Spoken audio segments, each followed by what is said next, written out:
On the Fringe with Dan Radio style. Hope everybody out there's having themselves a great day. Crazy, guess what day? Wow. It has been a wild week. We're going to break that down in a kind of cool, concise thing. I think actually comes up one of the first slides. We got a lot of crazy that's happening.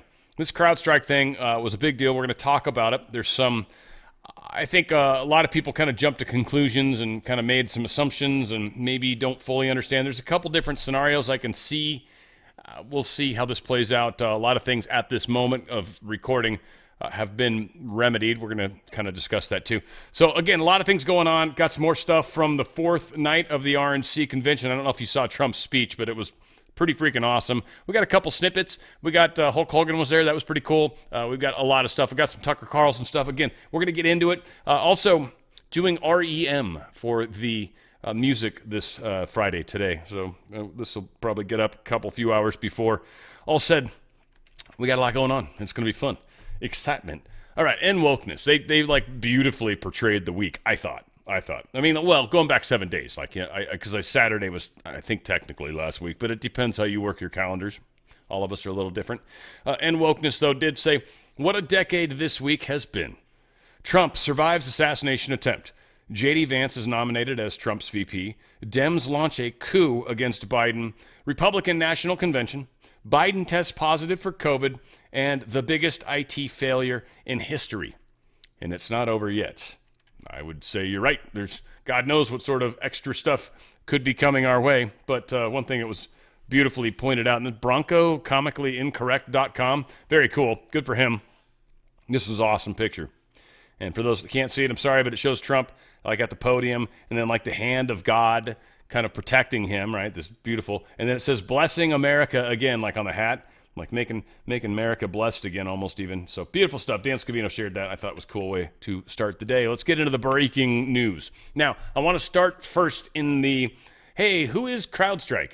CrowdStrike's an interesting company. I will say personally, I know two individuals. I don't believe they both still work there. One might. I know one doesn't. I know he's bummed because a lot of his retirement has just been washed away. The stock price went down 20% in early trading. It came back a little bit, but I don't think it's going to do well. All said, Russiagate cheerleaders, spy agency links. What you need to know about CrowdStrike. Now, RT is a kind of Russian-angled news source. I think they're actually even based in Russia. So yeah, they're a little bitter because so much stuff has been blamed on them by CrowdStrike, but we've got some very interesting information. So just before the faulty software update dragged the company's name into the global headlines on Friday, CrowdStrike had a long history of involvement with U.S. intelligence agencies and played a key role in the Russiagate hoax. CrowdStrike released a defective update to its cloud-based security software on Friday. That left an array of users around the world, including banks, airlines, media outlets, and government agencies, unable to use their IT systems. This was a huge outage. They call it the BSOD, blue screen of death, and it's the worst. If you're a Windows user, you know BSOD. Everybody knows BSOD. They've experienced it at some point.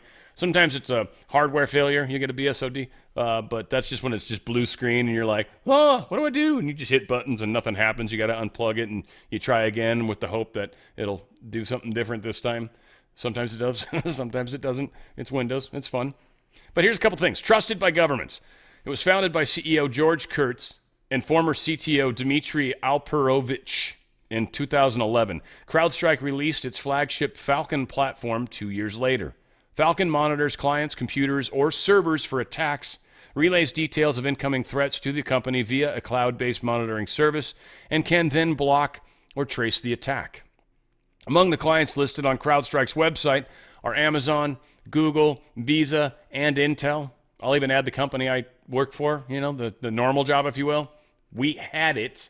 We ended up getting rid of it a little while back. We didn't like it. Didn't work well. It was kind of a little too chuggy for us. All said, fortunately, we got rid of it. But more than 80% of the U.S. state governments are using CrowdStrike, as do the national governments of Australia, Germany, Israel, and others. The Falcon platform requires deep access to a client's device. See, one of the things that's funny about anti-malware, anti-spyware is it in itself is malware slash spyware. It is. That's what it has to do. It's doing the same thing that malware would do. But it's kind of the opposite of it. It's kind of like an alternator and a generator, right? Or an alternator and a starter. Same device. It's just one you put electricity into, the other puts electricity out, right? Mechanical energy in, electricity out. I'm not a mechanic, but how it works, right? So working with spies. Less than a year after CrowdStrike was founded, Kurtz and Aperovich brought on board the FBI Executive Assistant Director Sean Henry to head up its cybersecurity consultation wing. By 2014, Henry's department was issuing a flurry of hacking and espionage accusations against China, Russia, and North Korea, with information provided by CrowdStrike helping the U.S. Justice Department issue indictments that summer against 5 Chinese military officers who allegedly hacked U.S. energy corporations. They were also behind Russiagate. CrowdStrike was hired by the U.S. Democratic National Committee to investigate the theft of data from its servers in 2016. You guys remember that one, right? The thing that Seth Rich was ultimately behind. Published by WikiLeaks, the data revealed that the DNC had rigged the Democratic primary against Bernie Sanders and that Hillary Clinton had effectively paid to control the committee. CrowdStrike concluded that Russia was behind the breach, with Henry testifying to Congress that the company saw activity that we believed was consistent with activity we'd seen previously and had associated with the Russian government. Henry's assessment bolstered the January 2017 intelligence community assessment, in which U.S. spy agencies determined that Russia's exfiltration large volumes of data from the DNC.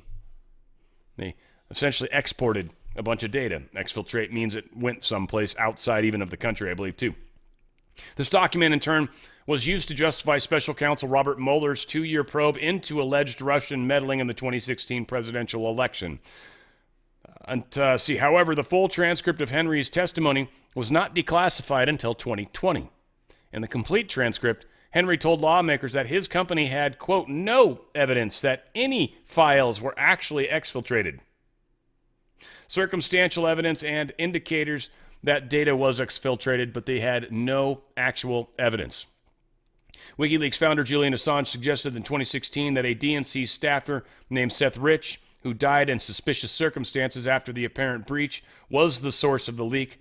Former NSA official and whistleblower William Biney argued in the 2017 that all available evidence pointed to the leak being work of the disgruntled DNC insider. The speed that it was able to move the data was impossible to have been exfiltrated across the ocean. It's just the cables aren't capable of moving stuff that fast when you're going that distance. Internally, yes, we've got pretty broadband, if you will, but outside of that, no, it slows down significantly.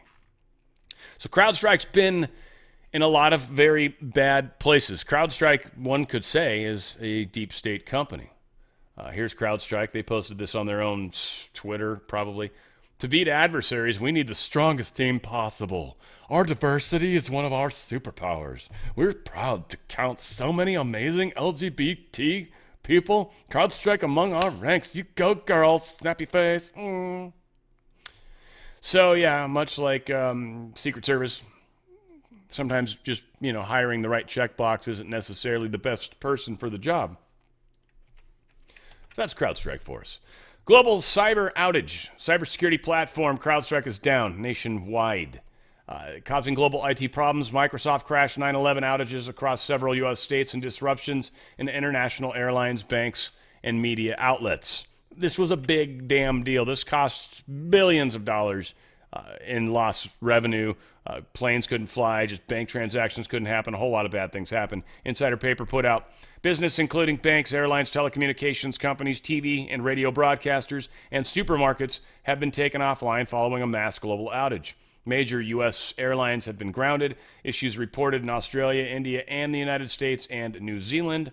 And the outage appears to be affecting Windows PCs globally. Now, a lot of people were like, oh my God, if you let your Windows, turn your Windows updates off and all that, well, you can do whatever the hell you want with your Windows computer, but it had nothing to do with Windows updates. CrowdStrike pushed through an update.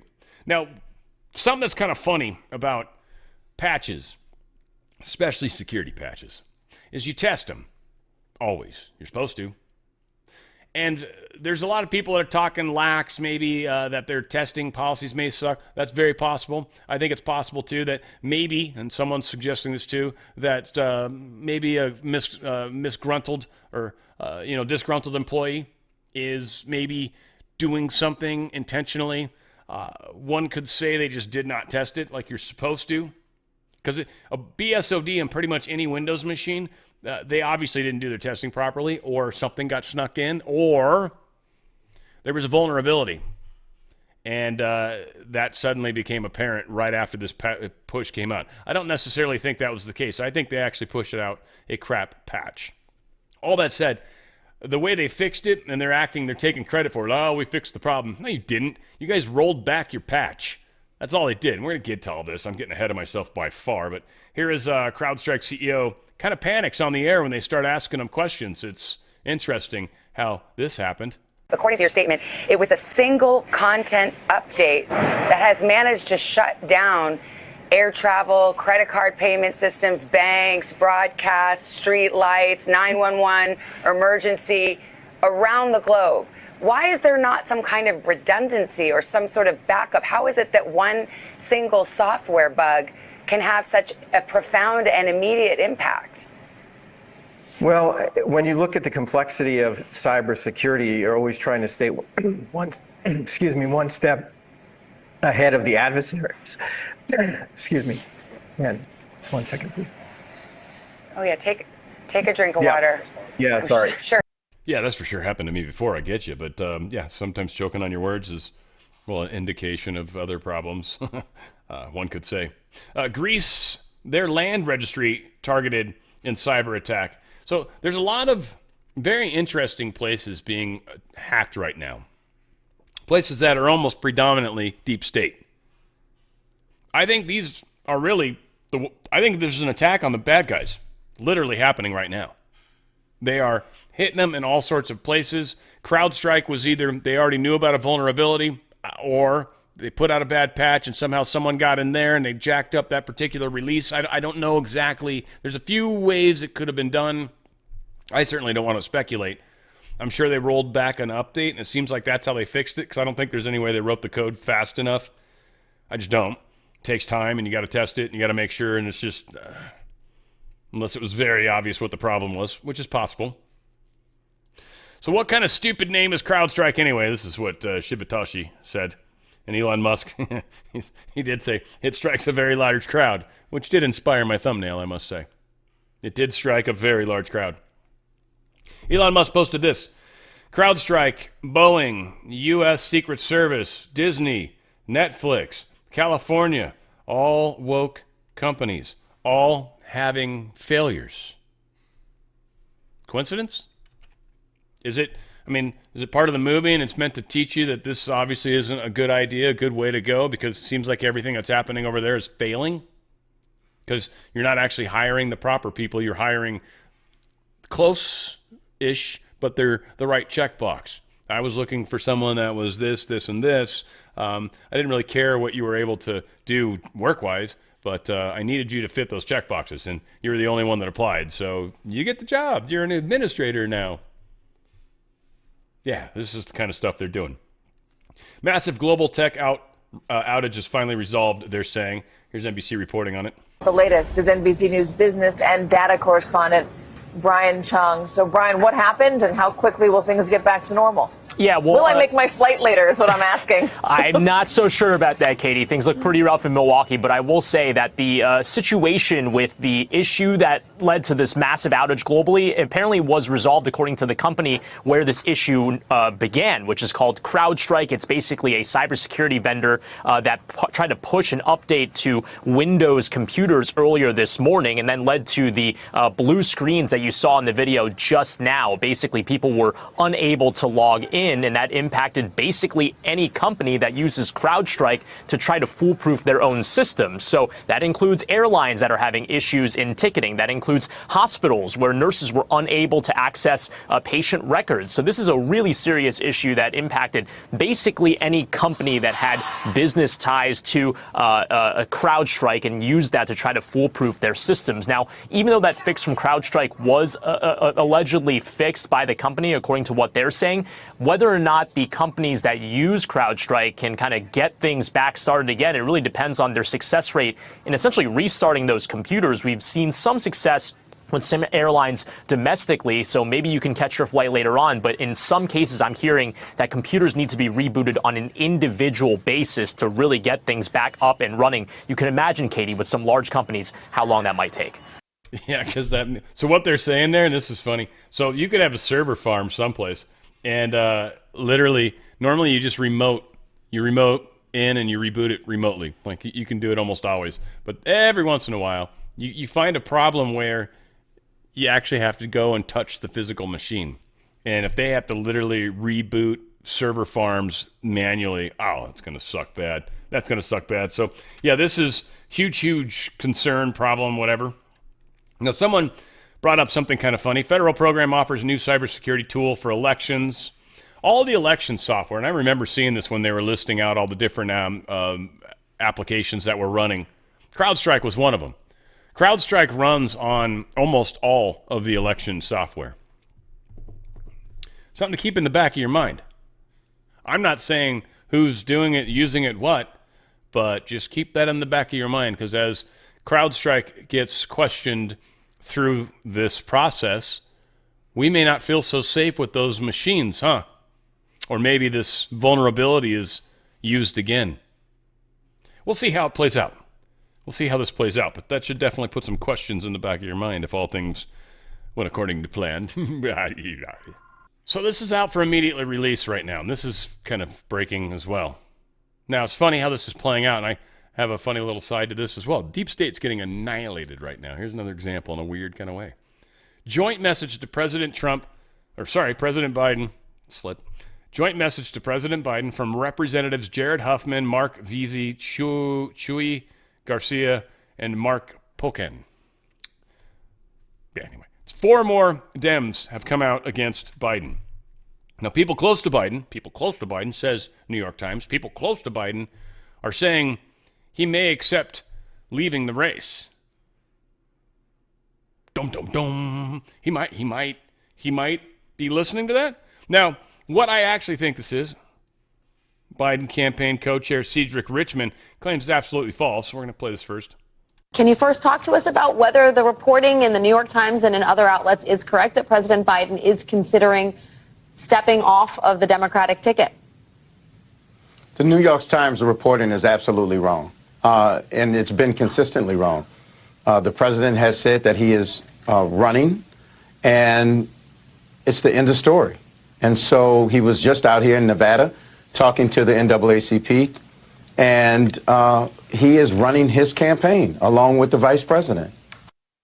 Now, what the media does, or what the deep state does, and there's been numerous examples of this, is they push a narrative. Bob Menendez was talking about this as well. They intentionally push a narrative that's meant to, like, lead them off stage, meant to show them the way. And if they fight it, well, then they tend to have repercussions. But there's this weird move.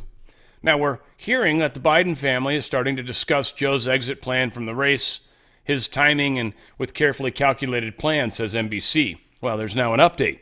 White House says NBC report on Biden's family is wrong. White House is officially reporting that all these news agencies are wrong. Think about that for half a second.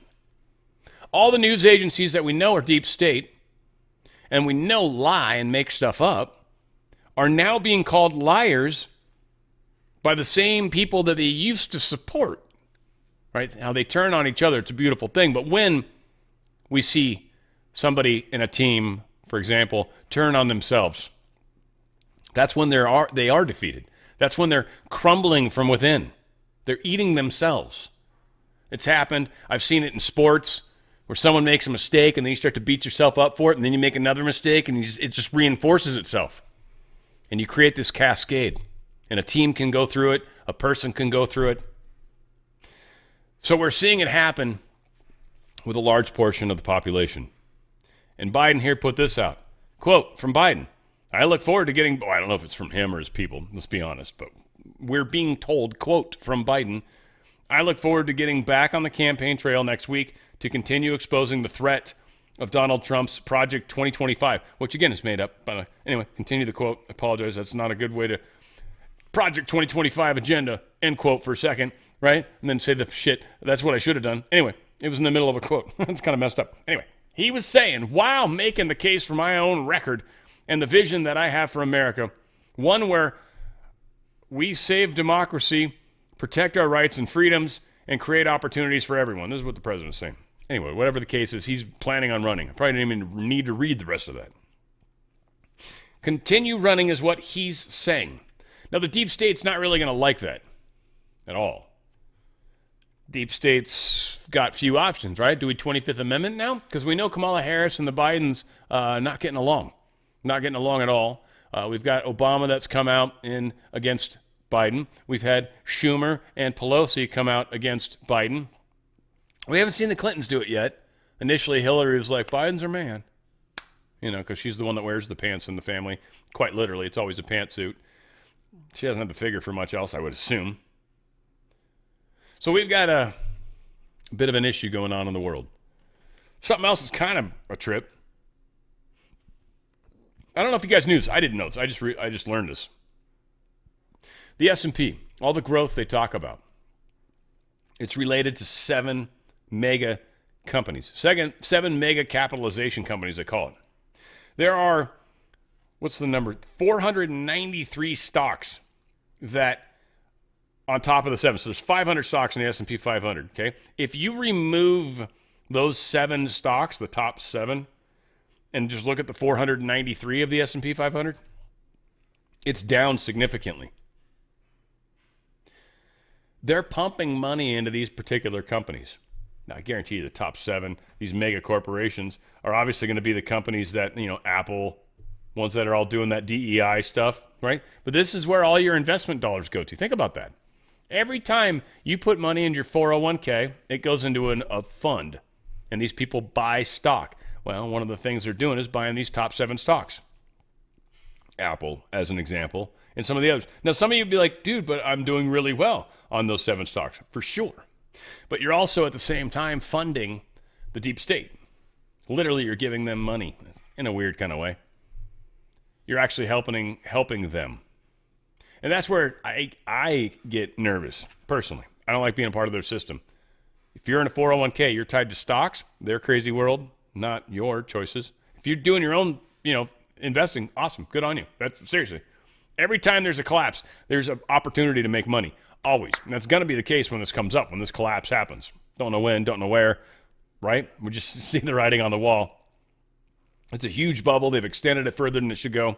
This is not a good place. The dollar's also inflating. They say it's come down to 3%. I don't think that's actually true, especially when you look at energy prices and stuff like that, and you actually factor in things that you're not supposed to factor in because, they changed the number too much. We're in a tough place right now.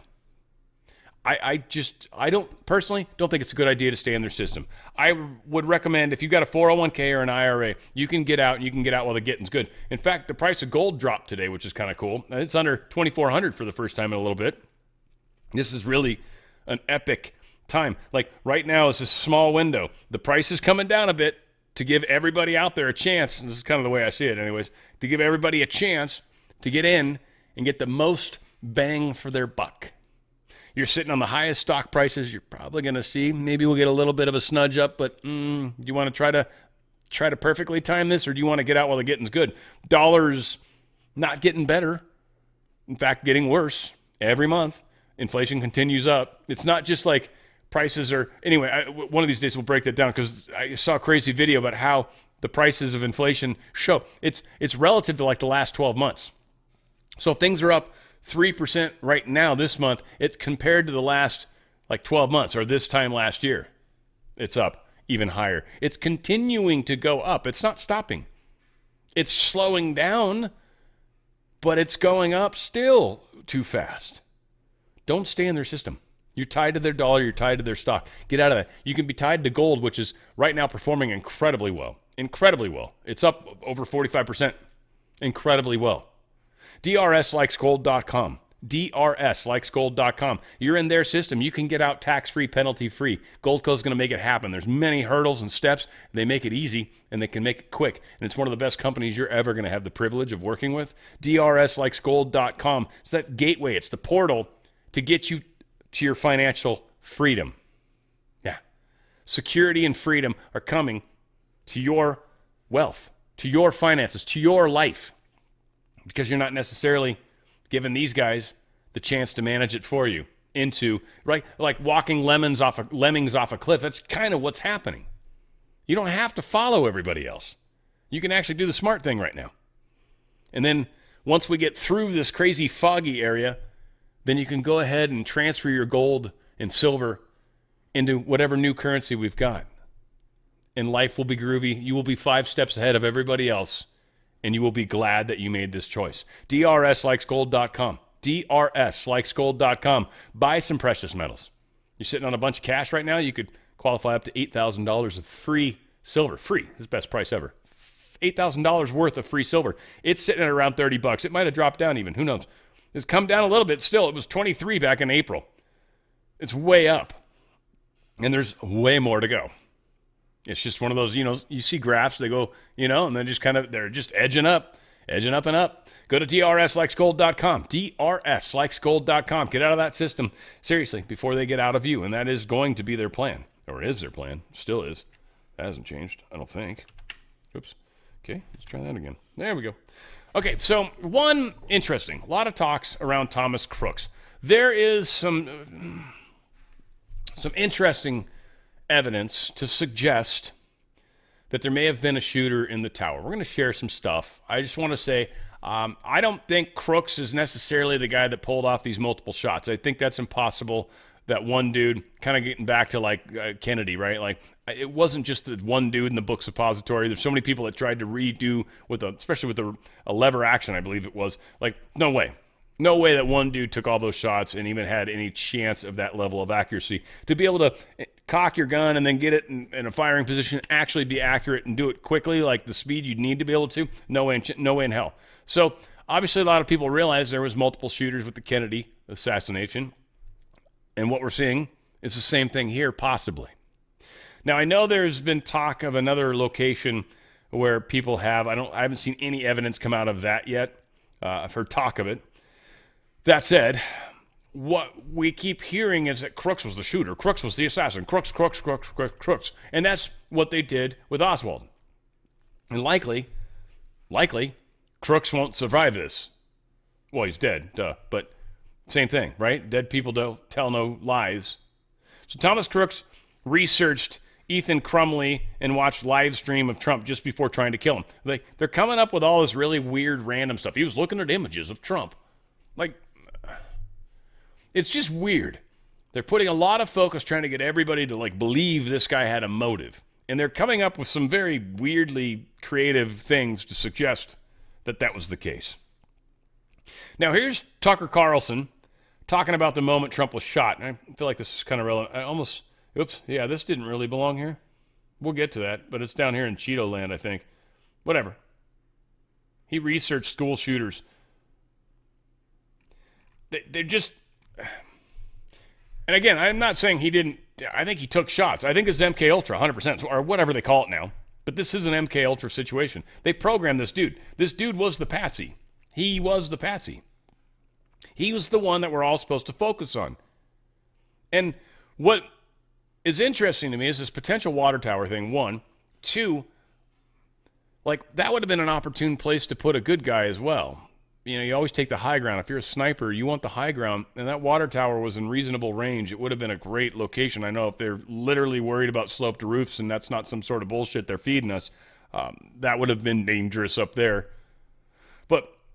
And there's someone that's out saying it, and someone I don't particularly like anyway, claiming it's a shadow. Could be, but it seems like the shadow moves a little, but it is. It's super grainy. People are taking the video footage of something that's really far away, and then they're zooming in on their screen, which is just making the resolution horrible.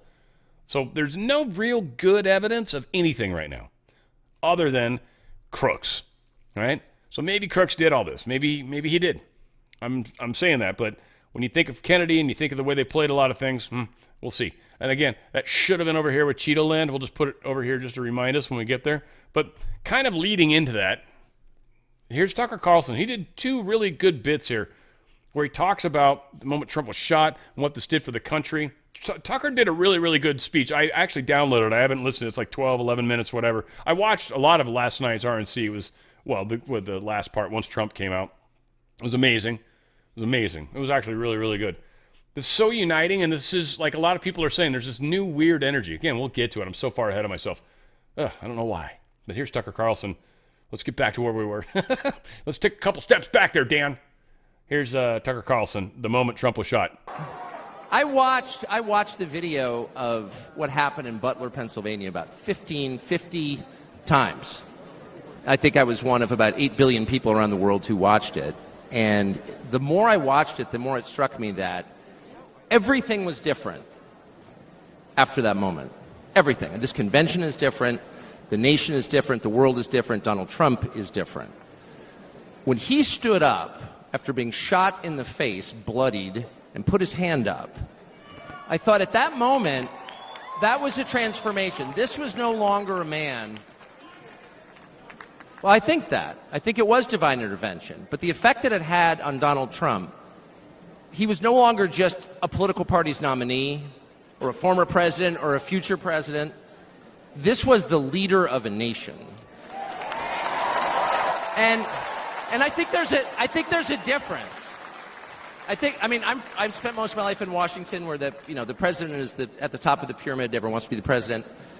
But if you think about it, the presidency comes with great power, obviously. But if you think about it, that is a title that is bestowed by a process of some sort that can be subverted. And in the end, it does not confer by itself, as no title does, legitimacy.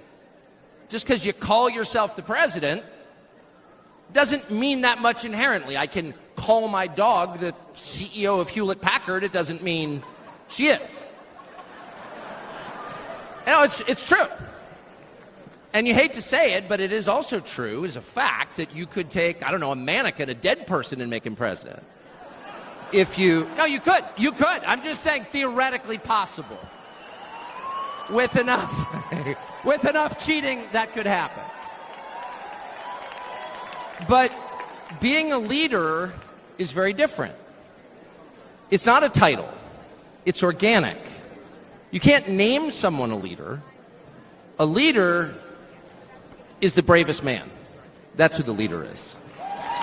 That is true in all human organizations. This is a law of nature.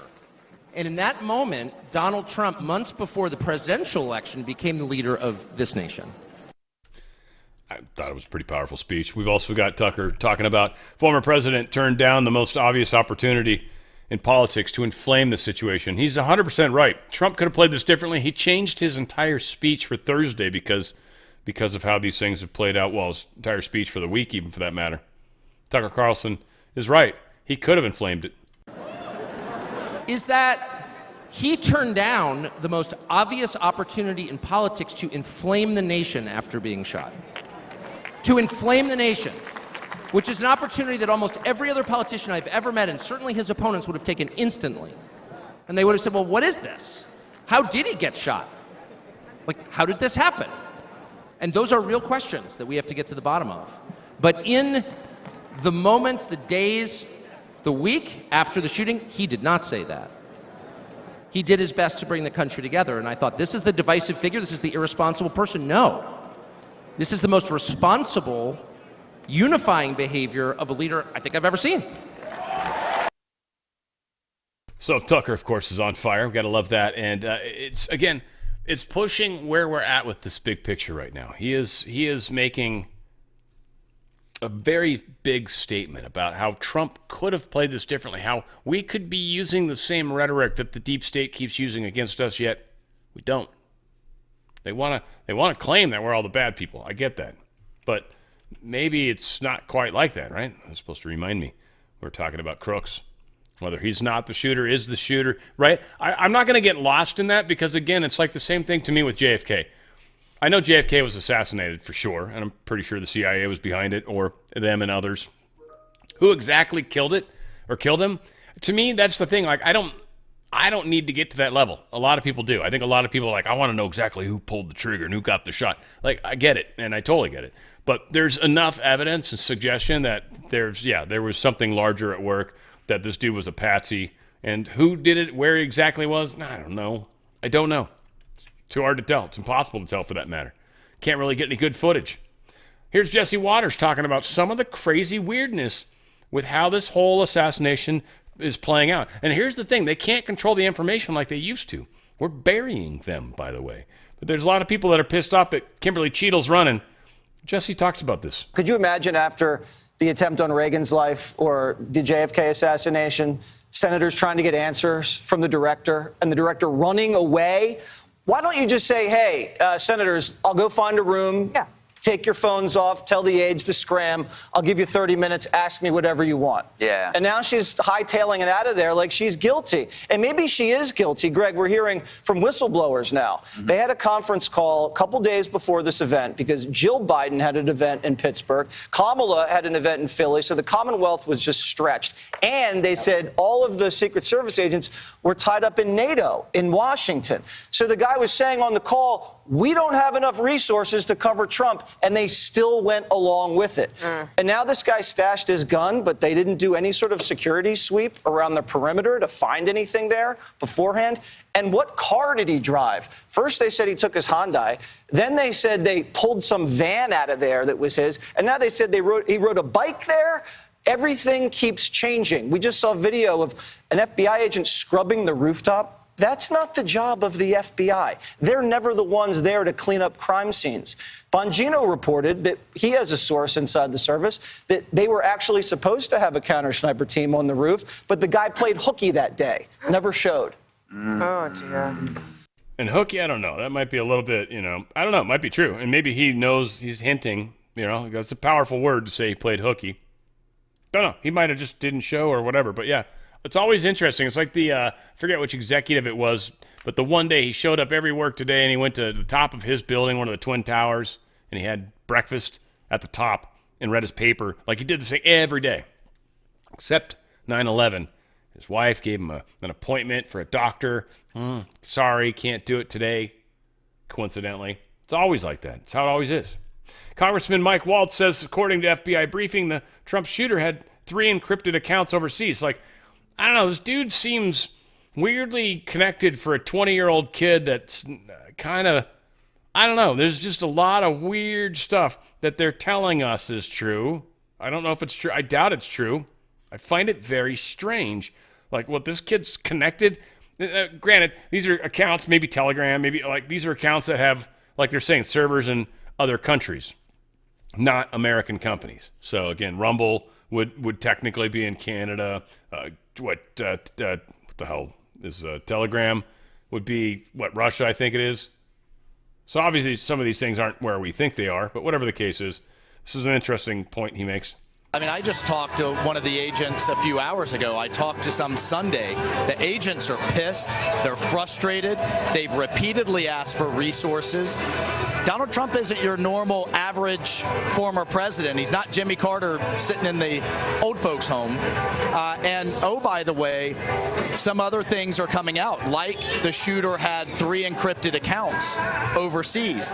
At the same time, we're having an Iranian plot. I think this is going to go much broader, much deeper, but the agents are going to hold her to account. Their lives on the lines, and she was not giving the resources they were requesting. But one other thing, Jesse, that Pittsburgh field office was the one responsible for the advance. That was clearly not done appropriately and distracted by Dr. Jill. And the Pittsburgh field office was also responsible for covering up that bribery Ukraine tip that came in as well. Are you saying that you're getting information that says there's encrypted communications between crooks and foreign sources?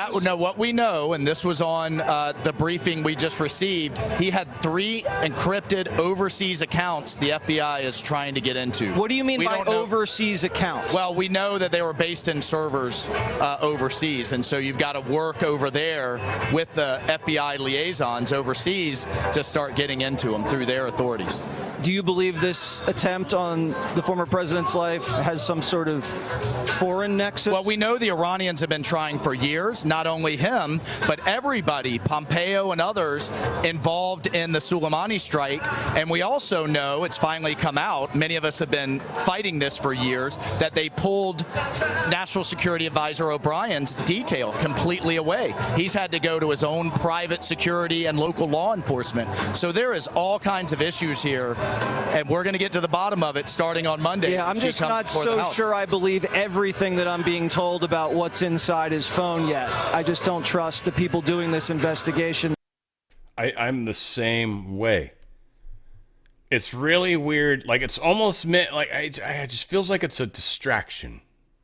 And so it's why I'm kind of like, I want to believe that the people that have done this, there's some really good work that's being done here.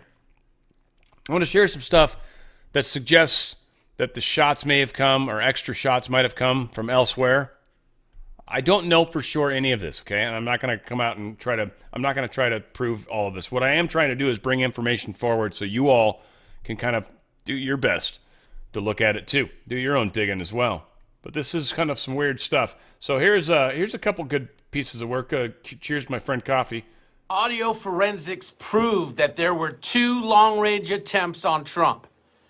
Those of you unfamiliar with audio forensics, let me explain.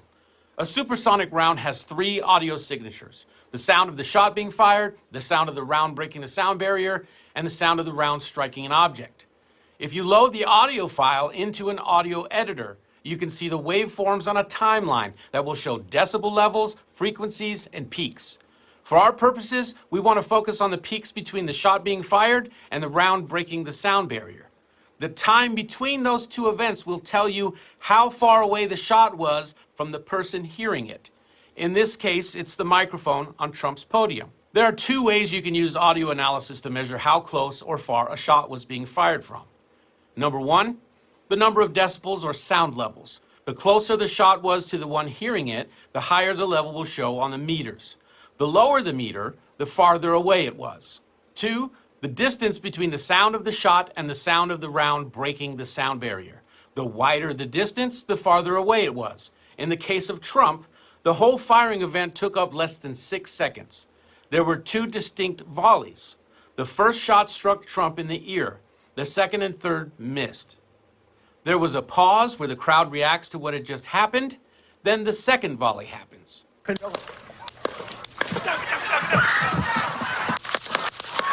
It is the audio footprint of these 2 volleys I wish to discuss. The decibel reading for the first volley was minus 14.5 decibels. This doesn't matter unless we have something to compare it to. The reading for the second volley was minus 12.5 decibels. That's about 14% louder than volley number 1. This means the first volley was farther away than the second. For additional confirmation, we now have to measure the time between the shot going off and the round breaking the sound barrier. As you can see, the footprint for the first volley is wider, meaning the shot came from farther away. The footprint for the second volley was shorter, meaning it was closer than the first volley. The last event within the footprint is the single shot fired by the Secret Service sniper. Those readings are all consistent with him being closest to Trump. So where did the first volley and the farthest shot come from? The difference between the width of both volleys is about 25%. The white roof was 449 feet away from Trump. Add 25% or 112 feet, and what do we get? The water tower. I want to know where, and I asked a friend to look into the coffee specifically for that matter. I was curious. I didn't even check my emails. Who knows if it got back to me. I was curious where the Jumbotron was, because I feel like the Jumbotron almost seems like it was in between the angle of both parties, possibly, which is weird because the fact that Trump looked at the Jumbotron, it thinned his face, and I feel like the fact that it thinned his face, because initially they had a side shot. Initially they were going to hit him from the side, right? Blah, right into the side. But he turned, and it became a skinny face shot. Right? We're a little more narrow this way. Even Trump, he's a big guy, of course. But so it made me kind of suspicious or think that it had to have been coming from that general angle. Now, the distances are interesting. First off, the volumes that he's talking about, and I'm not disagreeing with this guy, but one thing I am going to say is if you are going to say there's multiple shooters and that you can judge the volume as a means of telling who's who and what's what, I feel like that's kind of weird because you're assuming they're both using the same equipment, aren't you? And again, not questioning that per se. And the other thing I'm curious about, the shots to me sound suppressed. Whether or not they were subsonic fully or not, that's questionable. But I thought those degrade reasonably quickly. So I'm not sure if that's true as well. I'm not an expert in firearms, but I've definitely watched lots of videos. But I believe suppressors, especially like real ones in real life, they are silencers if possible, do not last multiple shots like in the movies, right? We always see like James Bond's like phew phew phew phew phew phew phew phew phew phew phew phew phew. No, real life, it's like that thing after about the third, fourth shot was like, it maybe faster, is making loudest bang bang bang noises. It's no longer phew phew phew.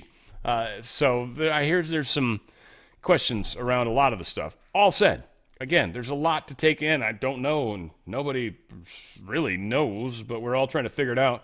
But here's some more interesting footage that might make us think it's the tower. Sharpshooter shot to the left. He killed the gentleman in the water tower here. Now, when I called my husband at home, who's watching TV, he said, I thought Trump hurt his ear when he went to the ground. But he said, no, on TV they showed before Trump hit the ground, the ear was bleeding. So that sharpshooter went across, Trump turned his head, his ear must have been nipped, and it killed somebody in the stands over to the left. Could you see anyone injured besides the blood on the former president? All I saw was the gentleman from Beaver County who spoke earlier in the day, who was running for the State House Representative, Elmore, I know his name. He had a white shirt on, and I saw him come from that left stands where the people were mostly shot. I think there were several. They said 3 medevacs left here. Blood was down the right side of his... He wasn't shot, but you could see that he was next to somebody who must have been bleeding profusely, because he either helped them and ran, rubbed against them, or tried to get them help or something. It was covered. So I knew that he was near somebody. That was my first indication that somebody was actually shot, when I saw his blood on his shirt. Aaron, when did you realize that, hey, this might not be fireworks, this might be something else? When they got Trump down on the ground. We were just so concerned that he wasn't hit, because we couldn't. It happened so fast. It's really hard to process it. I guess if you have it on your camera to see the exact minute, you can tell. But when he got up, he did not look bad at all. What I've heard coming out here is now they feel that there was 2 shooters on both sides. So they got the one on the tower on this side, but the one on the right side they never got. So that's why they wanted us to leave immediately, because they thought there's still a shooter out there somewhere. So there could be in these woods around Butler. And I feel sad for our country. I feel sad for everybody, you don't like the guy, don't vote for him. Don't kill him. We love the guy. We're going to vote for him. What is up with his violence? It's just terrible. I just wish that people that, I'm glad that guy's no longer with us anymore in that tower. And I hope they get the other one too. And I hope they don't nick him. I hope they get him. Yeah, I don't always feel good about that final part when they say stuff like that, but it is what it is. We're angry. It's emotions talking. Of course. I want diagrams. I'm curious. Any of you guys out there, you don't have to get it to me if you can. It's awesome. So whatever. Somehow just get it out there. Get it out there so people can find it. And what I'm wondering is, where was the gentleman that was shot? The Caparatore? I'm sorry if I'm messing his name up. Whatever. Where was he shot? In the stands, where was that? And then go to the podium, put a dot there, a dot where the guy was shot, draw a line, and extend it out in both directions. Extend it out in all directions, okay? Both 180. Just run a giant line across the map. What does it intersect? There's likely 2 shooters. Yes, 2 slightly different angles. I want to see what we're getting close to. Is it coming close to where the Jumbotron is? That would suggest, yes, it is possibly the tower and the shooter on the roof. So here's some of the footage suggesting what happened on the roof. It's crappy ass footage, so this is what's so a bummer. And then this is really good breakdown of the area, but it doesn't show where the Jumbotron would be. I can imagine where it is, and I think it's in between the 2 angles. But again, I'd like to get confirmation. But here's 2 videos that kind of show this stuff too. That chart's a couple of months old, and if you want to really see something that's sad, take a look at what happened.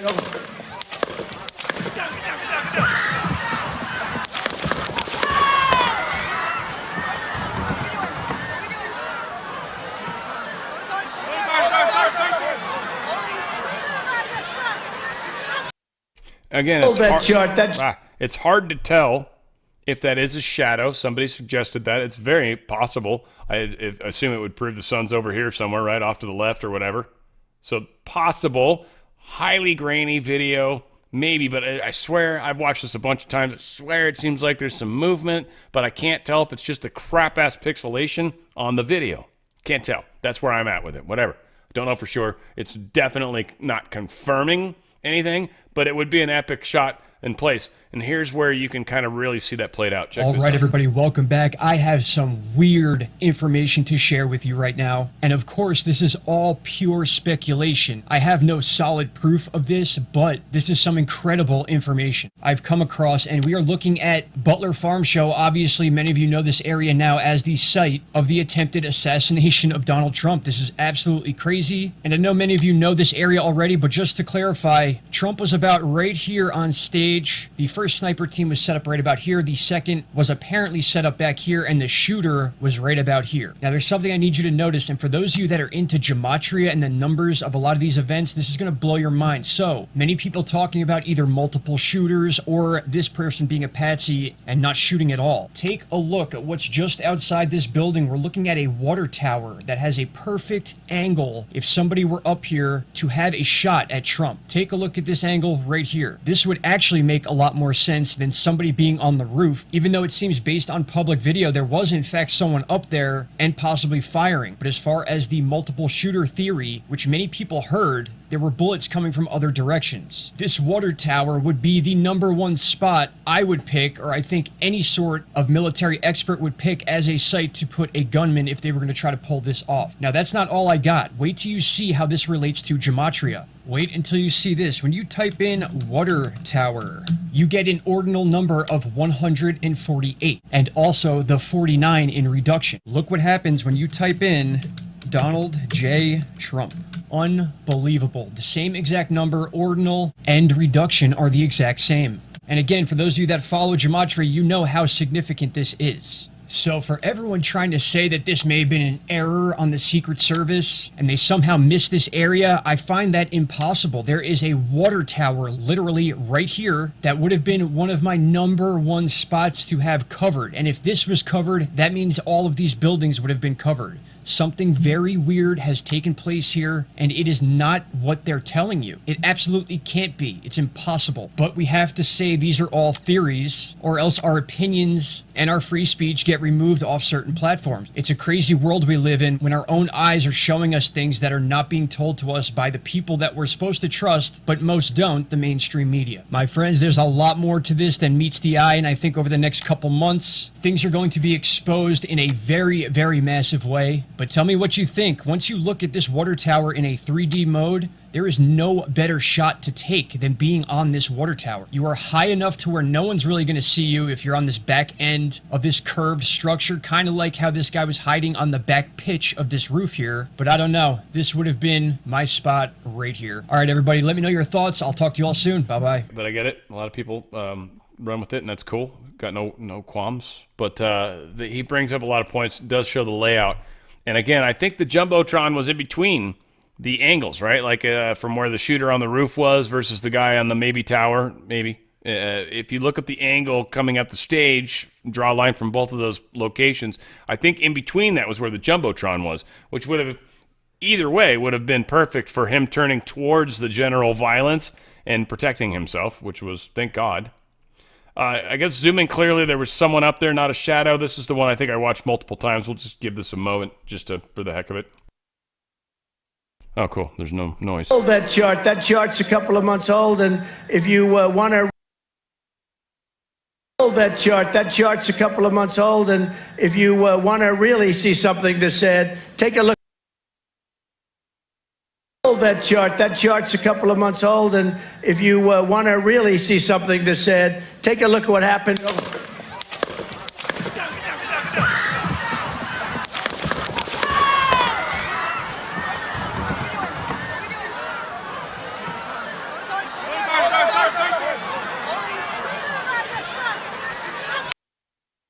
Right, and like how it's so bad, the video footage. And again, you could zoom in at that one point, which causes it to look like it's moving. Maybe that's what I was seeing. Again, I don't know. I don't know, guys. I'm not trying to say it is by any means. It's just a thing that's going around right now, and I don't know. That's it. That's what they're pushing. That's the information. That's the best they got. And maybe it's good enough. I don't know. PA commissioner pushes back on the Secret Service, saying local officers were not responsible for the rooftops. They're not going to take the blame. It's funny, Cheetos was trying to pass the buck, but ultimately, like she did say, she admitted that the buck, stopped with her, but it still seems that they're trying to blame local police for, they were there for traffic and stuff like that. That was their job. Whistleblowers tell me that most of Trump's security detail working the event last Saturday were not even Secret Service. DHS assigned unprepared and inexperienced personnel. This is what Senator Hawley was telling everybody. Yeah, they didn't even, it was just DHS. Again, they had too many people at the other event. Now, that's maybe, kind of a bummer for Trump, because in all reality, what are they supposed to prioritize him over stuff of the actual state? That would be their argument anyways, and it's a reasonable argument. Raskin and Comer are urging the Secret Service directors to definitely appear on this Monday. Even Raskin, across the board. Raskin and Comer are both like, "Yar, matey, you better show up." I only say that because Raskin was doing the pirate thing for a while there. When I don't know, it was cancer treatment or something. And I'm not trying to make fun as much as I'm trying to make fun. That's all, So it's you get the difference, obviously. It's bright as the light in the room. House Oversight Committee James Comer is there, and maybe is also issuing a rare joint statement on Friday, urging Secret Service Director Kimberly Cheetos to appear without delay for the hearing on Monday. I'm so curious if she shows. She has to, right? Oversight Committee put this out. Secret Service Director Kimberly Cheeto has confirmed her attendance for our hearing on Monday, so she says she's going to be there. Again, we'll see how that plays out. Hundreds of people lined a rural area of Pennsylvania waving American flags to honor local hero Corey Comparatore on Friday. Now, I realized earlier, this is got to make sure that we give respect and love. And this gentleman was out there, but Comparatore, I can't say it unless I use my hands. Comparatore. And if I use my hands, I can talk like an Italian all of a sudden. All of a sudden, when you put your hand up and you start to using it, all of a sudden you sound like the guy in the kitchen. Yeah, I'm telling you, I want some Mongole. Bring me some Mongole. Whatever the case is. Residents were waving flags. It was a very powerful moment, and I'm not trying to play it down, but again, I'm always uncomfortable with stuff like this. So there you go. Not cool. Not cool at all. Losing anybody's lives. Ever. I'm not ever cool with people dying. I think it's pretty jacked up. I mean, I know it happens when it's supposed to. I do know that. God doesn't bring anyone home until it's time, and you go home at the exact time that he decides. So it's kind of out of your hands to a large extent. Try to make the best use of the time is really the key. Donald Trump posted this. Arizona Senate GOP put this out, or this is their statement, I guess. Today, the Ninth Circuit Court of Appeals ruled in favor of election integrity. Voters in Arizona who register with the state and do not provide proof of citizenship will be rejected. Ouch, so strong. This is a victory for election integrity in Arizona. Only U.S. citizens should be allowed to vote in our elections. It sounds like common sense, but the radical left elected officials in our state continue to reject this notion, disrespecting the voices of our lawful Arizona voters. We are grateful for the court we are grateful the court is upholding this provision in our law, and it's time for Congress to take action to ensure only lawful U.S. citizens are voting in federal races. Warren Peterson put this out. So fan-friggin-tastic. Also working on stopping them. Federal appeals court blocks all of Biden's student loan debt handout plan. I feel like I talked about this yesterday, but I just wanted to mention it one more time. All of those handouts have been blocked. Joe Biden has been stopped. We have stopped the deep state. Now it's just an issue of taking back control of this country. It's what we're living through, guys. Meta lifts all restrictions on Trump's account ahead of the elections. Also, Zuckerberg, there's a quote of him saying, what did he say? He was badass. I think he referred to Trump as badass was the word he used. I hope I'm quoting him properly. You guys can fact check me on that. But interesting. Now, do I trust him? No. God, no. Jesus, no. Come on, please. Please, Lord, have mercy. God bless y'all. Dominus Ombus. No, hell no. But I find it very interesting that some of these people are actually starting to go in the right direction, kind of. We'll see. Again, are they going to censor him right before the election? That's my expectation. Literally, that's why, like I said, I've been buying stock in Rumble, man. That's I think when YouTube starts shutting people down and not letting people tell the truth when it gets closer to the election, yeah, I think a lot of people are going to be, one, screwed. They're going to get demonetized, which is going to destroy a whole bunch of people. This is going to be a powerful moment that's going to show who the deep state companies are. You know who's not a deep state company? My Pillow. These guys are freaking awesome. Mike Lindell, a very, very good stalwart patriot. And, of course, he's got Lindell TV and all that good stuff. And, yeah, Mike Lindell's good stuff. And MyPillow.com is this company. And this dude had like a vision of how to make a better pillow, which is, by the way, on sale for $19.98 right here. Booyah. Over 80 million sold. That is what made me love this company. They make the best pillow ever. And then I'm like, all right, let's try some of their other stuff. Okay, so I got some of their sheets. Their sheets are awesome. They got super deep pockets. Probably my favorite thing about them is like literally on the crazy big mattresses where I thought I was going to stroke out trying to get that fourth corner on there. Nope, no issues. No issues. And there's like, it just fits. And I'm almost like, it's weird. It's almost like I expect them to be more tight, you know, like, but they're perfect. They're perfect. They're awesome. Also, then I got some of the towels. And I was like, holy crap. The regular towels, best dang towel you'll ever use. Yeah, sorry to use such strong language, but it's true. Best towel you'll ever use. And then they made the premium one, by the way, which I ended up buying. And wow, they made it better. It's weird. But what's so awesome about all their towels, no matter what direction you go, they don't have chemicals and stuff on them. So I've got like the Costco towels that are really thick, or Bed Bath & Beyond, real thick, awesome. And they feel like thicker. I don't necessarily feel softer or anything like that, but they feel thicker. But when I use them, those are like a squeegee almost, like it smears the water almost more than absorbs it. The My Pillows actually absorb the water. They're oddly super good. They're like the Bounty Quicker Picker Upper, right? Like they're that of the towels, of the towel industry. They are the shiz. I mean, they're just incredible. So then he's gotten all sorts of crazy and made different new versions of everything. He's got now dish towels that are obviously the same super absorbency. They've got beach towels somewhere down in here. They've got, what are these new sheets? What's going on with this? Queen, today's special bed sheet set. Oh, those were $25. If you guys had taken advantage of them, you would have been stoked. They've got the mattress toppers right now. Everything's going super good. Oh, yeah, we got an actual commercial. I'm going to go ahead and give him his 30 seconds because I feel like he's really, really good at doing commercials. But here's Mike Lindell talking about his new mattress toppers. So that's, I think, this deal over here. I think My Mattress Topper, Queen, $99.98, $119.98. I don't know. I think that's what he's going to be talking about. Check it out. I'm excited to announce my all-new mattress topper.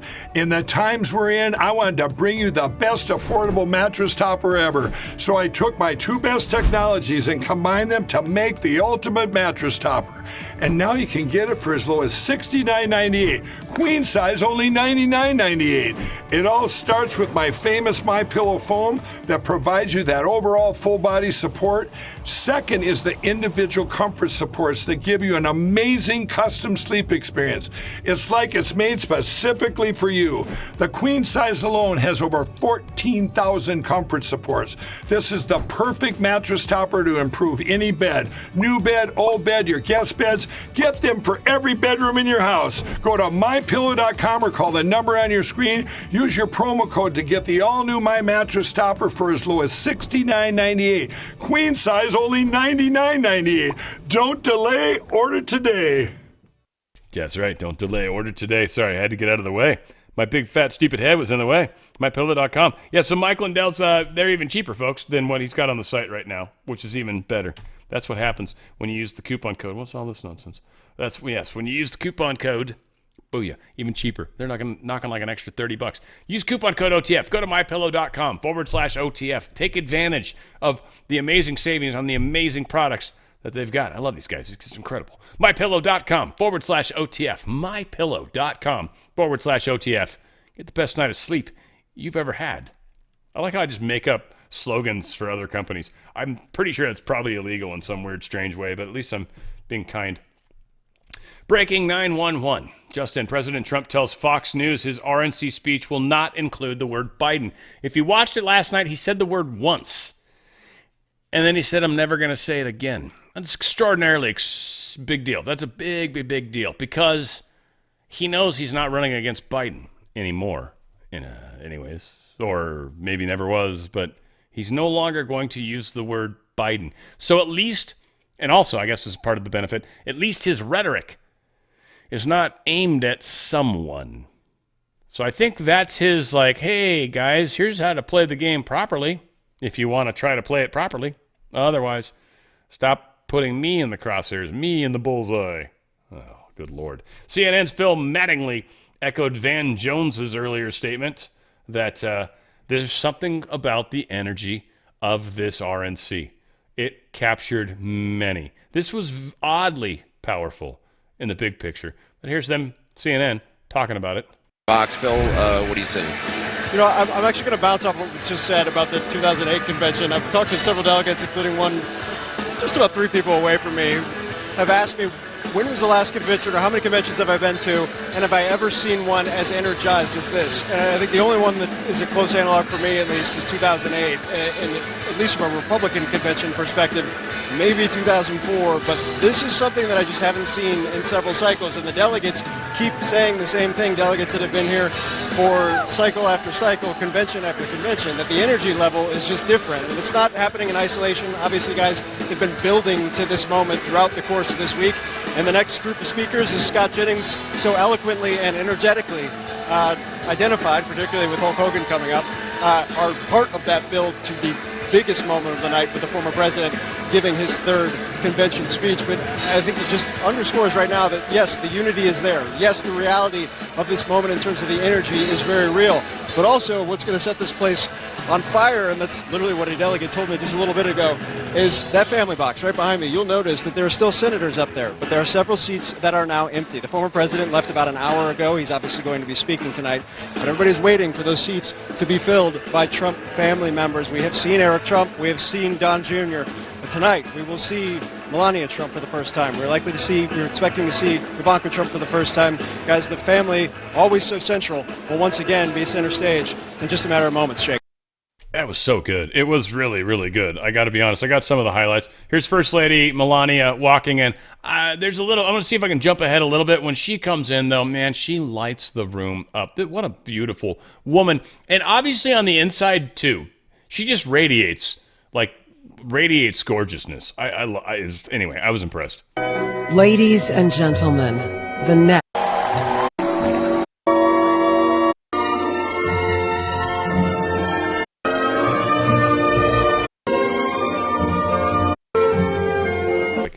The way this is emotionally bringing us all together is powerful, and it's indicative of what we're going through. It is the part of the movie that's meant to make you emotional and start to get you to start crying. It is, folks, this is happening. The biggest, hardest part for all of us is accepting that. Well, how do I know for sure? Do any of us know anything for sure? Really, just for a second, ask yourself that question about a whole bunch of stuff. You don't know anything for sure, pretty much. When I look out there and I see Donald Trump, I think about how his business was compromised. But what happened last week when they took a shot at my hero and they tried to kill the next president of the United States? Enough was enough. And I said, let Trumpomania run wild, brother. Let Trumpomania rule again. Let Trumpomania make America great again.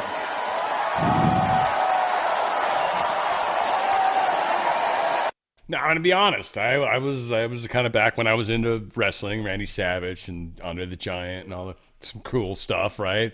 But when he came out on stage, I totally rolled my eyes. I rolled the shit out of my eyes. My eyes rolled all over the place.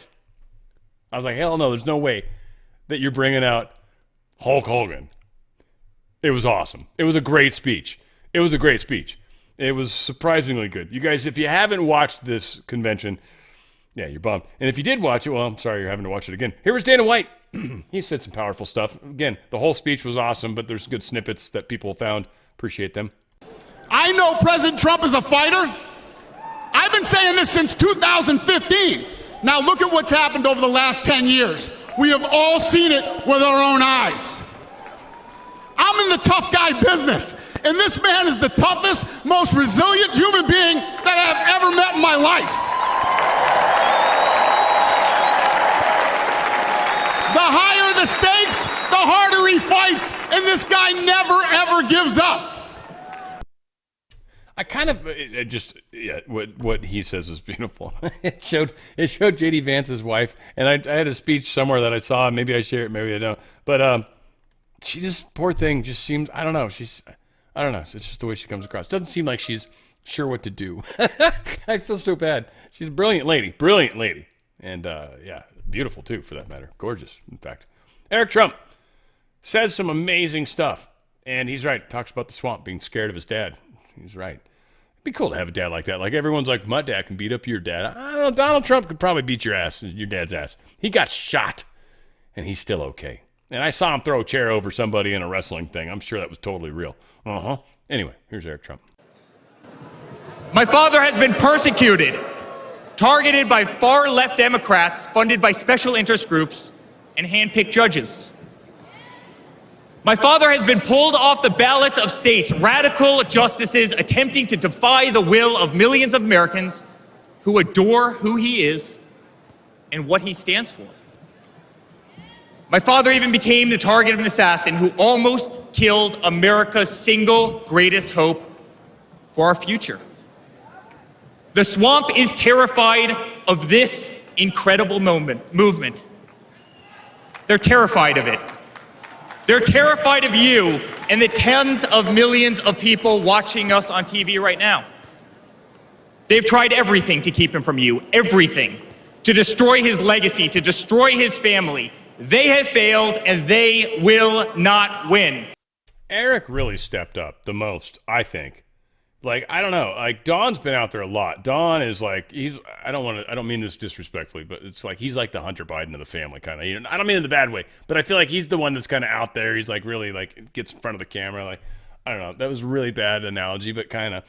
Eric's like kind of the subdued one, it seems. And he really stepped it up. He really, really, really stepped it up, in my opinion. President Trump takes the stage. Pretty powerful the way he walked out on stage for the fourth day. Check this out. To the hills of Tennessee, across the plains of Texas, from sea to shining sea, from Detroit to Houston, and New York to LA, there's pride in every American. Okay, well, I was expecting more of the song, too. Like, for those of you that are like, why did you cut it there, Dan? I didn't cut it. It cut itself. I was ready to watch more with you. President Trump said, I had God on my side. Also, good stuff. There was blood pouring everywhere, and yet, in a certain way, I felt very safe because I had God on my side. I felt that. He had God on his side, unquestionably. And I think we all get that. Like, the timing, if you just think, there's so many, life is amazing. And when you really pay attention to how we interact in our own experience, because that's what it's all about, our own experience. What you experience yourself, you individually, what you experience 100% of the time of the day has to do with you 100%. 100%. It does. It's the hardest thing in the world for us to accept and realize is that we actually are the cause of all the things that happen to us. We are ourselves individually. Things are going great in your life, it's because you're on the right path. And the universe or whatever, God, is supporting your path. If you're having a lot of rocky bumpies, yeah, it's because you're a little bumpy in your own approach. And maybe you need to take a step back and look at some of the things that you're doing that are maybe not the best version of the highest vision of yourself you've ever held. Neil Donald Walsh quote, sort of in a weird way. It's powerful for all of us to accept that part of this journey, because that is the big difference. That is what's going to decide what your experience is in this coming time.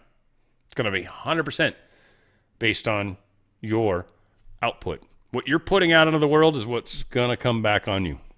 If you're putting good stuff comes back. Donald Trump's a good example of that right now. Dude's doing a lot of stuff for the right reasons, and they weren't able to stop him. They could have. They had a really good plan to put together. It looks like they had 2 to 3 shooters. They didn't get him. They got him in the ear which is kind of crazy. I don't know if there's some weird god that's the ear god. Let me know if there's an ear god out there, right? Like Achilles with the heel and the flying, right? Like too close to the sun. Like, I don't know. I don't know what happened, but he escaped it. Reagan got shot hardcore. This guy escaped it. And it was also, wasn't it 2020, the 0-year election? It's all the people that supposedly won are the ones that get assassinated. Reagan got shot. He was the one that kind of broke it. But seems like they're trying to bring it back. I don't know. We're just spitballing here. We're just having fun. Having fun, folks. Here's President Trump talking about the actual assassination, his perspective. He doesn't ever want to tell this story again. But here's you getting to hear it. It's pretty cool. As you already know, the assassin's bullet came within a quarter of an inch of taking my life. So many people have asked me, what happened? Tell us what happened, please. And therefore, I will tell you exactly what happened, and you'll never hear it from me a second time because it's actually too painful to tell. It was a warm, beautiful day in the early evening in Butler Township in the great Commonwealth of Pennsylvania. Music was loudly playing, and the campaign was doing really well. I went to the stage, and the crowd was cheering wildly. Everybody was happy. I began speaking very strongly, powerfully, and happily,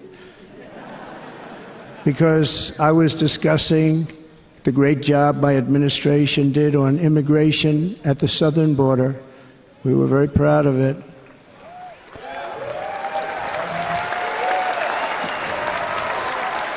Behind me and to the right was a large screen that was displaying a chart of border crossings under my leadership. The numbers were absolutely amazing. In order to see the chart, I started to, like this, turn to my right and was ready to begin a little bit further turn, which I'm very lucky I didn't do, when I heard a loud whizzing sound and felt something hit me really, really hard on my right ear. I said to myself, wow, what was that? It can only be a bullet. And moved my right hand to my ear, brought it down. My hand was covered with blood, just absolutely blood all over the place. I immediately knew it was very serious, that we were under attack, and in one movement proceeded to drop to the ground. Bullets were continuing to fly as very brave Secret Service agents rushed to the stage, and they really did. They rushed to the stage.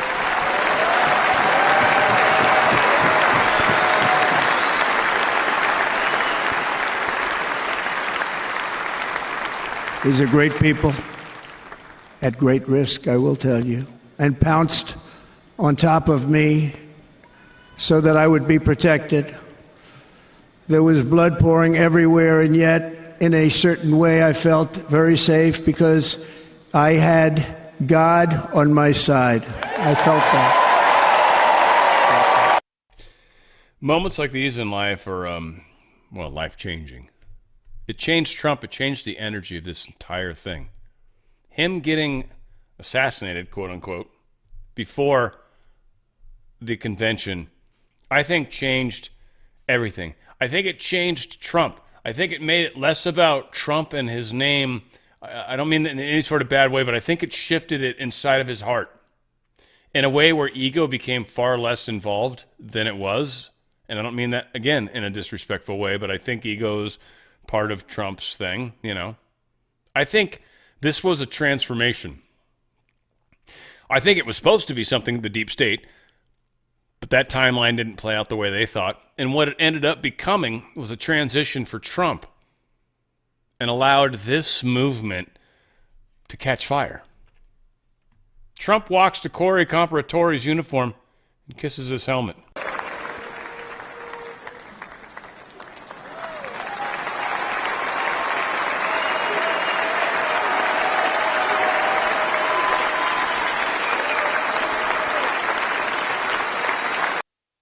That's beyond awesome.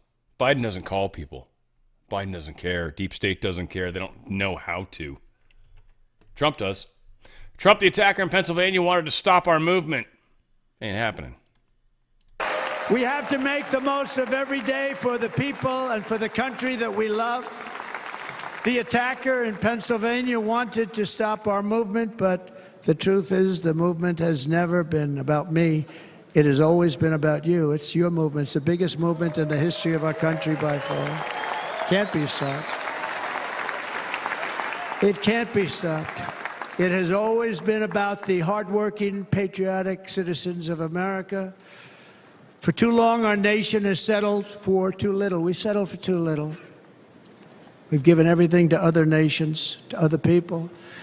You've been told to lower your expectations and to accept less for your families. I am here tonight with the opposite message. Your expectations are not big enough. They're not big enough. It is time to start expecting and demanding the best leadership in the world, leadership that is bold, dynamic, relentless, and fearless. We can do that. We are Americans. Ambition is our heritage. Greatness is our birthright. But as long as our energies are spent fighting each other, our destiny will remain out of reach, and that's not acceptable. We must instead take that energy and use it to realize our country's true potential and write our own thrilling chapter of the American story. We can do it together. We will unite. We are going to come together, and success will bring us together. Bringing us together, something that, well, again, the other side's not talking about. They have just hate in their heart. Hate doesn't work. Doesn't work at all. It's not gonna. It's never gonna. President Zelensky and President Trump are supposed to have a phone conversation on July 19th. Let's see what happened. Oh, that's today. Today, in fact. That's what CNN's telling us. Now, whether it's true or not, we'll see. But Trump would talk to him. I'm sure Zelensky's going to be like, so what is this thing you're going to do to fix everything? And he's like, oh, you'll find out. You'll find out there, big Z guy. Big Z boy. Professor Z. Oil tanker collides with a dark fleet tanker near Singapore. What a dark fleet tanker is, and in this case I think it's an Iranian-flagged tanker, is a tanker that's operating illegally. They've got their basic transponders turned off. They're dark. They're hidden. Well, it ran into another tanker. They both caught fire. This is a tanker that's down. Now, whether this is probably a deep state tanker if it's operating off books, but they were traveling in very, very populated waters and hauling ass. They were doing, I don't know, 14.2 knots. Pretty damn fast for a big-ass giant boat like that. There's no way they were turning out of that, and they just hit each other hardcore, and both caught fire. Apparently that's not a good idea. Can't buff that out, I guess. I don't know. One would think you could. A little bit of, can't I just weld some little welding and stuff, and, we can get this back together? No. Doesn't seem to fix the problem. Evan Gershkovich, he has been sentenced to 16 years in Russian penal colony. He said penal. Penal colony on charges of espionage. This was that journal, Wall Street Journal guy. Interestingly, this is the one that Trump was going to get out and made kind of a comment about. He's never brought it up since again, but he took advantage of it while it was in the news. And maybe he does. But again, Wall Street Journal, CIA, I always think they hide behind the press. So I kind of bet this guy is CIA. Now, it doesn't necessarily make him a bad guy. I imagine there's probably some good people in this. Okay, maybe not. I don't know if there's good people in the CIA. I feel like I have a hard time accepting that anymore. NSA maybe, no such agency. But the CIA, crap in ass? I don't know. I don't know what it stands for. But it's definitely not as nice. You guys kill a lot of people. You do bad things. You give heart attacks to people. And all sorts of strange stuff. Border Patrol comes out, basically says, Biden, you suck balls. Says fantastic speech by Trump. Gave all that. Comes out, slams Biden for being a douche, basically. Putting words in their mouth a little bit. And says this is who we support. This is what's going on. We've got police that are running away from people in England. They got a bunch of migrants, apparently, that you guys are just welcoming on in, especially with your new prime minister or whatever the hell. Minister Sinister. Right, like, he's, whatever he is, he's crazy, crazy awesome. But yeah, you guys had literally, your cops are now running away from the mobs. And then they bastardized one of your cars. We can play some of it. I don't want to play too much, but you'll see him running. For the Wi-Fi connection right now around there, it's just going to be heaving.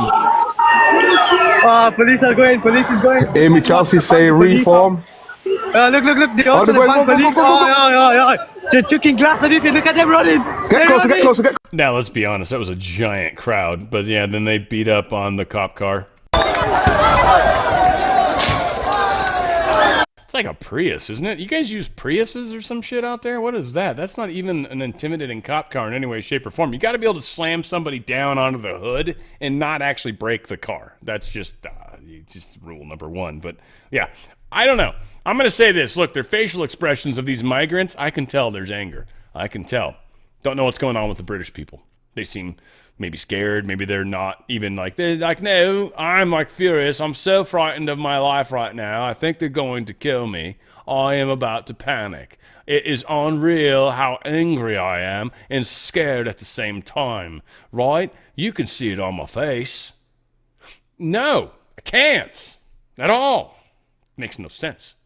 You guys are masters of being deceptive in that weird way. YouTube's tightening stranglehold I guess so, on firearms content. They're not going to let any firearms advertising on their platform at all. Come to Rumble. This is where all your people are anyways. At least the ones you want to make sure have guns. It's true, actually. But that said, yeah, YouTube is... You guys, Rumble is a solid company. Just telling you, it's not just because I got stock, though. I recommend that too. The price, they're going down right now too. Don't think for a second you're gonna get all like buy some stock and be happy you did. Like no, hang on and just hang on to it as we get close to the elections. I mean, again, I have some. I think I legally have to say that, but I don't have that much. It's a very tiny amount, but I'm glad that I do. And again, it went down today, and I'm like, wow, it's lower than what I bought it at. I'm like, I don't care. It's gonna go way above what I bought it at. I know it is. Coming up. Might sell then, maybe you hang on to it, we'll see. But I think they're going to help replace. A couple of powerhouses died over the last 24 hours, best I can tell. Bob Newhart, legendary comedian, definitely. The Newhart Show, just such a good time on TV. Remember that in the Mary Tyler Moore Show, Dick Van Dyke, all those guys. They're such good TV. Those were some of the best shows ever. He's dead at 94. Dang. Very funny guy. Bob Newhart was, I thought, a legend. He maybe was I don't know what crazy deep state shit he was involved with. I don't at all, but I adored him as an actor. Kind of like, I don't even want to, Donald Trump talked about Great Lou Dobbs. He also passed away. And of course, he had something to say about it. The Great Lou Dobbs has just passed away, a friend, a truly incredible journalist, reporter, and talent.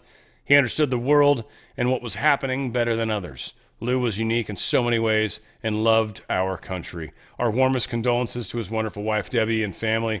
He will be greatly missed. So yes, Lou Dobbs also passed away. Very sad in the big picture, but we will move forward. We will continue on. Things are changing, guys. Be prepared, as best I can say, and understand exactly where you are at in your whole situation. Is like things can pass over houses. Lightning moves in weird ways. Tornadoes move in weird ways. Just because your neighbor might be bad doesn't mean you have to experience that. There's just so many things. So make sure where you're at internally is solid, and you'll get through this. You'll be fine. And help as many people as you can. That's the trick. Where we go one, we go all. It's on the Fringe with Dan Radio Style.